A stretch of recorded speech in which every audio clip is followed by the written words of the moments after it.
नमस्कार दोस्तों, स्वागत है आपका एक बार फिर से। दोस्तों, एक बार माता लक्ष्मी और भगवान विष्णु क्षीर सागर में शेषनाग की शैया पर विश्राम कर रहे होते हैं।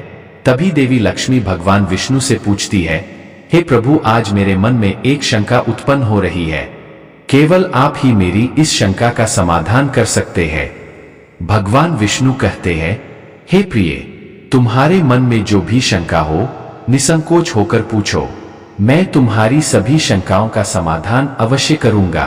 देवी लक्ष्मी कहती है, हे प्रभु, किस श्राप के कारण स्त्रियों को मासिक धर्म की पीड़ा सहन करनी पड़ती है?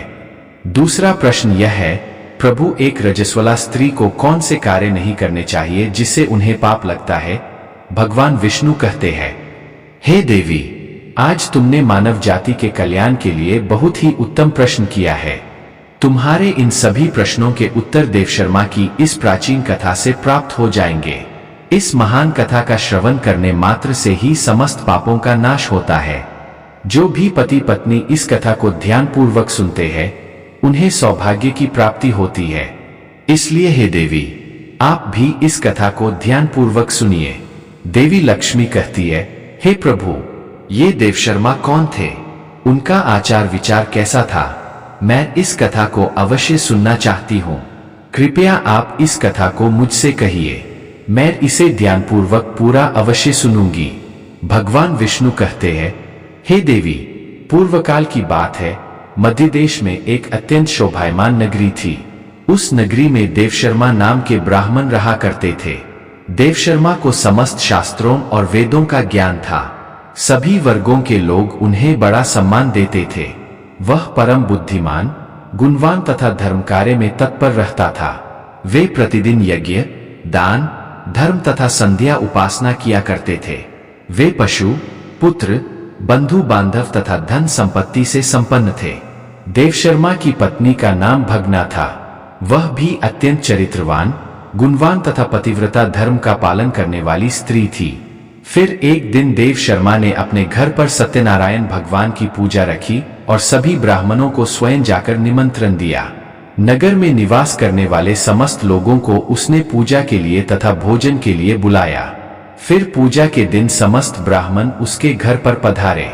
देव शर्मा ने सभी ब्राह्मणों का विधिपूर्वक पूजन किया और उनका आदर सत्कार किया। फिर उसने सभी ब्राह्मणों को घर के अंदर बुलाया और सुंदर आसन देकर उन्हें बिठाकर मिष्टान भोजन कराया। ब्राह्मणों को भोजन कराने के बाद उसने भगवान का स्मरण करते हुए सभी को वस्त्र आदि का दान करके विदा किया। वे सभी ब्राह्मण देव शर्मा को आशीर्वाद देकर वहां से चले गए। उसके बाद उसने अपने परिवार, बंधु बांधव तथा अनेक दीन और भूखे लोगों को भोजन कराया। इस प्रकार से सभी को भोजन कराकर और पूजा संपन्न करके जब वह ब्राह्मण अपने घर के द्वार के सामने खड़ा रहा, तब उसने देखा कि उसके घर के सामने एक कुतिया और बैल बात कर रहे थे। उस ब्राह्मण ने उस कुतिया और बैल की पूरी बात सुनी तो उसे बड़ा आश्चर्य हुआ। वह कुतिया और बैल उसके माता पिता ही थे, जो पिछले जन्म के पाप के कारण इस जन्म में कुतिया और बैल बन गए थे। तब वह ब्राह्मण मन ही मन सोचने लगा, ये दोनों तो साक्षात मेरे माता पिता ही है, जो मेरे घर पर पशु बनकर आए हैं। किस कारण से इन दोनों को पशुओं का शरीर प्राप्त हुआ? अब इनके उद्धार के लिए मैं क्या करूं? इस प्रकार विचार करते हुए उस ब्राह्मण को रात भर नींद नहीं आई और वह रात भर भगवान का स्मरण करते हुए सोच विचार करने लगा। उसने सोचा, मेरे माता पिता की मुक्ति का उपाय केवल मुनि वशिष्ठ जी ही बता सकते हैं। इसलिए सुबह होते ही देव शर्मा स्नान आदि कार्य संपन्न करके मुनि वशिष्ठ जी के आश्रम पर पहुंच गया। आश्रम पर आते ही मुनि वशिष्ठ जी ने देव शर्मा का स्वागत किया। वशिष्ठ जी कहने लगे, हे ब्राह्मण श्रेष्ठ, आज किस कारण से आपका हमारे आश्रम में आगमन हुआ है? आप दुखी दिखाई पड़ते हो। आपके दुख का कारण क्या है? देव शर्मा कहते हैं, हे मुनीश्वर, आज मैं आपके पास एक शंका लेकर आया हूं। कृपया आप ही मुझे इस दुख से बाहर निकाल सकते हैं। मैं अत्यंत दुखी और दुर्बल हो गया हूं। वशिष्ठ जी कहते हैं, हे ब्राह्मण, दुख न करो। तुम्हारी जो भी शंका हो, निसंकोच होकर पूछो। मैं अवश्य तुम्हारी शंका का समाधान करूंगा। फिर देव शर्मा कहता है, हे मुनिवर, कल मैंने अपने घर पर भगवान विष्णु का पूजन किया तथा अनेक ब्राह्मणों को और भूखे लोगों को भोजन कराया। विधि पूर्वक भगवान का पूजन किया। फिर मेरे द्वार पर एक कुतिया और एक बैल आ गया। दोनों मेरे घर के सामने खड़े होकर बात कर रहे थे। सबसे पहले कुतिया उस बैल से इस प्रकार से कहने लगी, हे स्वामी, आज जो घटना घटी उसे सुनिए। हमारे पुत्र के घर में ब्राह्मणों के भोजन के लिए जो दूध रखा था, एक सांप ने उस दूध के बर्तन में अपना विष उगल दिया था, जिसे देखकर मुझे बड़ी चिंता होने लगी। उसी दूध से भोजन बनने वाला था। अगर सभी लोग उस दूध को खा लेते तो उनकी मृत्यु हो जाती। इसलिए मैंने उस बर्तन में से सारा दूध पी लिया।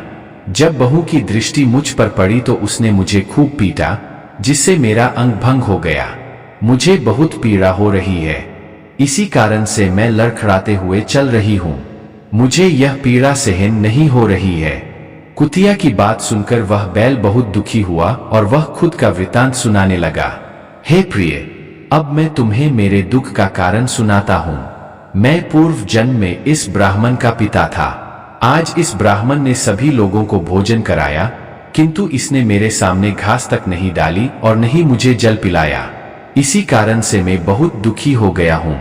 फिर देवशर्मा कहने लगा, इस प्रकार से अपने माता पिता को कुतिया और बैल के रूप में ऐसा बोलते हुए देखकर मुझे बड़ा दुख हो रहा है। मुझे रात भर नींद नहीं आ रही है। हर क्षण मुझे चिंता सता रही है। मैंने कभी कोई पाप नहीं किया है, हमेशा धर्म के कार्य किए हैं। फिर भी मेरे माता पिता को ऐसे कष्ट झेलने पड़ रहे हैं। इसी कारण से आज मैं आपके पास आया हूँ। कृपया आप अपनी योग शक्ति से पता करके मुझे बताइए कि किस कारण से मेरे माता पिता की ऐसी दुर्दशा हुई है और उनकी मुक्ति के लिए मुझे कौन सा कर्म करना चाहिए। फिर गुरु वशिष्ठ ध्यान लगाते हैं और उस ब्राह्मण के माता पिता के पूर्व जन्म के कर्मों को देखते हैं और देवशर्मा से कहने लगते हैं, हे ब्राह्मण, तुम्हारे माता पिता ने पिछले जन्म में घोर पाप किया है। उसी पाप के कारण आज उनकी ऐसी दुर्दशा हुई है। देवशर्मा कहता है, हे गुरुदेव, किस पाप के कारण मेरे माता पिता की ऐसी दुर्दशा हुई है? कृपया विस्तार से बताइए, मैं जानना चाहता हूँ। फिर ऋषि वशिष्ठ कहते हैं, हे ब्राह्मण देवता, तुम ध्यान से सुनो। ये बैल जो तुम्हारे पिता है, ये पिछले जन्म में कुंडली नगर के श्रेष्ठ ब्राह्मण रहे हैं। इन्होंने एक दिन एकादशी का व्रत करके भोजन किया था। एकादशी के व्रत के दिन इसने दान धर्म भी नहीं किया। इसने द्वार पर आई गायों को कभी भोजन नहीं खिलाया। इसने अपने पितरों का श्राद्ध भी विधि पूर्वक नहीं किया। तुम्हारे पिता ने पिछले जन्म में मासिक धर्म के दौरान ही तुम्हारी माता के साथ संबंध बनाया था और इसी पाप के कारण इसे यह जन्म में बैल का रूप प्राप्त हुआ है। अब तुम्हारी माता के बारे में सुनो। तुम्हारी माता ने रजस्वला होते हुए भी भोजन बनाया। मासिक धर्म के दौरान ही इसने भगवान की पूजा की, तुलसी को जल चढ़ाया। रजस्वला होते हुए भी इसने भगवान को भोग लगाया। इसी कारण से इसे महापाप लगा है। मासिक धर्म के दौरान स्त्री 3 दिनों के लिए अपवित्र हो जाती है। मासिक धर्म के दौरान स्त्री को पूजा पाठ नहीं करना चाहिए। स्त्री को इन 3 दिनों में अपने बाल भी नहीं धोने चाहिए। इससे पति की आयु कम होती है। मासिक धर्म के दौरान पेड़ पौधों को स्पर्श न करें। रजस्वला स्त्री के साथ संबंध भी नहीं बनाना चाहिए। जो पुरुष रजस्वला के साथ संबंध बनाता है उसे ब्रह्मा हत्या का पाप लगता है। जो रजस्वला के वस्त्रों को स्पर्श करता है उसे भी पाप लगता है। रजस्वला स्त्री के शरीर में 3 दिनों तक ब्रह्मा हत्या का पाप निवास करता है और चौथे दिन ही वह स्नान करके पवित्र हो जाती है। चौथे दिन स्नान करने के पश्चात रजस्वला स्त्री को अपने पति का मुख देखना चाहिए, अन्य किसी पुरुष का मुख नहीं देखना चाहिए। यदि पति समीप न हो तो सूर्य देव के दर्शन करने चाहिए। गुरु वशिष्ठ जी कहते हैं, हे ब्राह्मण, इसी पाप के कारण तुम्हारे पिता को बैल और तुम्हारी माता को कुतिया का जन्म प्राप्त हुआ है। देवशर्मा कहता है, हे मुनीश्वर, अब आप मुझे मेरे माता पिता की मुक्ति के लिए उपाय बताइए। वशिष्ठ जी कहते हैं, हे ब्राह्मण, तुम किसी भी अमावस्या के दिन अपने माता पिता की मुक्ति के लिए श्राद्ध तथा तर्पण करो और दान धर्म करो। गाय की सेवा करो और गौ माता को मिष्ठान खिलाओ और अपने माता पिता की मुक्ति के लिए भगवान से प्रार्थना करो। फिर ब्राह्मण वही करता है और फिर उसके माता पिता को समस्त पापों से मुक्ति मिलती है। भगवान विष्णु माता लक्ष्मी से कहते हैं, हे देवी, मैंने तुम्हें रजस्वला स्त्री को कौन से कार्य नहीं करने चाहिए इस विषय में बता दिया है। अब मैं तुम्हें बताता हूं किस कारण से स्त्री को मासिक धर्म से गुजरना पड़ता है। सत्ययुग में कालकेय नाम से प्रसिद्ध दानव हुआ करते थे और वे हमेशा ही युद्ध करने के लिए तत्पर रहते थे। फिर एक दिन सभी दानव वृत्रासुर के साथ मिलकर स्वर्ग लोक पर चढ़ाई करने लगे। उन असुरों के पास भयंकर शक्तिशाली अस्त्र थे। दानव होने के कारण उनका स्वभाव उग्र था, जिसका देवता सामना न कर सके और भागकर ब्रह्मा देव के पास चले गए। फिर ब्रह्मदेव ने उन्हें असुरों को परास्त करने का उपाय बताते हुए कहा, हे इंद्र, तुम इसी क्षण महर्षि दधीचि के पास जाओ। वे अपने शरीर की हड्डियों से तुम्हें अस्त्र शस्त्र प्रदान करेंगे। उन्हीं अस्त्रों का प्रयोग करके तुम वृत्रासुर का वध कर सकोगे। फिर सभी देवता महर्षि दधीचि के आश्रम पर जाते हैं और फिर उनसे प्रार्थना करके अस्त्र प्रदान करने की विनती करते हैं। संसार के कल्याण के लिए महर्षि दधीचि अपने शरीर की हड्डियों से अस्त्र शस्त्र निर्माण करते हैं।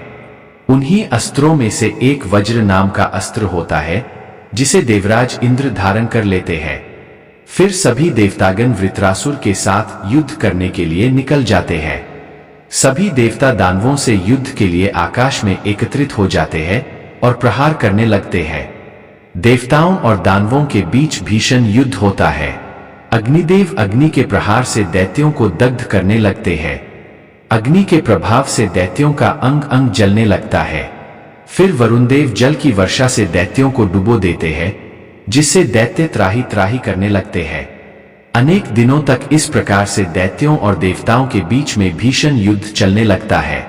फिर देवराज इंद्र और वृत्रासुर आमने सामने आ जाते हैं। दोनों के बीच भीषण युद्ध होता है। देवराज इंद्र अपने वज्र का प्रहार करके वृत्रासुर को मार डालते हैं और फिर उस दानव वृत्रासुर की मृत्यु होते ही उसके शरीर से ब्रह्महत्या बाहर निकलती है और इंद्र का पीछा करने लगती है। फिर वह ब्रह्मा हत्या इंद्र के शरीर में प्रवेश कर लेती है, जिससे इंद्र को ब्रह्मा हत्या का पाप लगता है। देवराज इंद्र ब्रह्मदेव के पास जाते हैं और उनसे ब्रह्मा हत्या से छुटकारा दिलाने के लिए कहते हैं। फिर ब्रह्मदेव उस ब्रह्मा हत्या को इंद्र के शरीर से निकलने की आज्ञा देते हैं और वह ब्रह्मा हत्या इंद्र के शरीर से बाहर निकलकर ब्रह्मदेव से कहने लगती है, हे परमपिता, अब आप ही मुझे कोई उचित स्थान दीजिए जहां पर मैं रह सकूं। अभी तक मैं वृत्रासुर के शरीर में निवास कर रही थी, क्योंकि उसने अनेक ब्रह्मा हत्याएं की थीं। जब इंद्र ने उसकी हत्या की तुम इंद्र के शरीर में वास करने लगी। फिर ब्रह्मदेव कहते हैं, हे ब्रह्मा हत्या, मैं तुम्हें उचित स्थान देता हूं। ब्रह्मदेव ने ब्रह्मा हत्या के 4 भाग किए और कहा, हे ब्रह्मा हत्या, तुम्हारा 1/4 भाग अग्नि के भीतर रहेगा। जो भी मनुष्य अग्नि को आहुति नहीं देगा, तुम उसके शरीर में प्रवेश कर लेना। तुम्हारा दूसरा 1/4 भाग जल के भीतर रहेगा। जो भी जल में थूकेगा अथवा मलमूत्र का त्याग करेगा, तुम उसके शरीर में प्रवेश करोगी। फिर तीसरा 1/4 भाग पेड़ पौधों और वृक्षों के भीतर रहेगा। जो भी मनुष्य अकारण ही वृक्षों को काटेगा, उसे भी ब्रह्मा हत्या का पाप लगेगा। फिर ब्रह्मा देव ने अप्सराओं को बुलाया और कहा, हे अप्सराओं, इस ब्रह्मा हत्या का 1/4 भाग तुम ग्रहण करो। अप्सराएं कहने लगी, हे प्रभु, आपकी आज्ञा से हम इसे ग्रहण करने के लिए तैयार है, किंतु हमें भी इससे मुक्ति का कोई उपाय बताइए। फिर ब्रह्मदेव कहने लगे, हे अप्सराओं, जो भी पुरुष रजस्वला स्त्री के साथ संबंध करेगा, उसके अंदर यह ब्रह्मा हत्या प्रवेश कर जाएगी।